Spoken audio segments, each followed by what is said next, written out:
Oh, oh yeah. This is Landayan Records.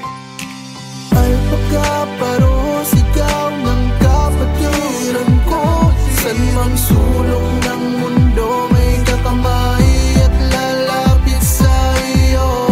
Kamay sa puso, yayakapin ka ng todo at buo.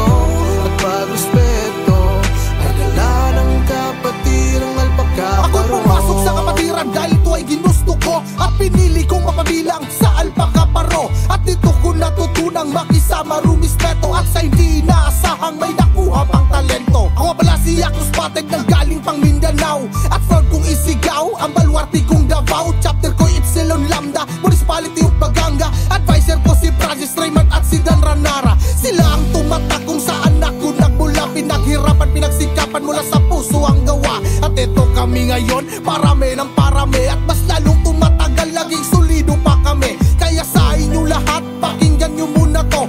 Sabay nating ipagdiriwang ang anibersaryo. We do hard to defend our beloved fraternity. And we're proud to celebrate our 52nd anniversary. Alpaca paro, sigaw ng kapatiran ko. San mang sulok ng mundo may kakamay at lalapit sa iyo. Kamay sa puso, yayakapin ka ng todo at buo. At pag-respeto, ay dala ng kapatirang alpaca paro. Alpaca paro.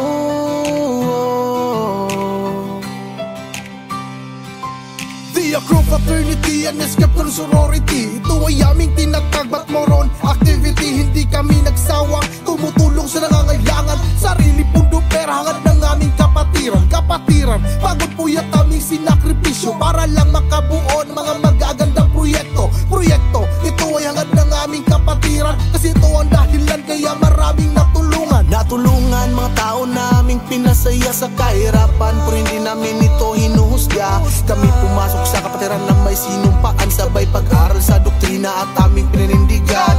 Long live alpaca paro.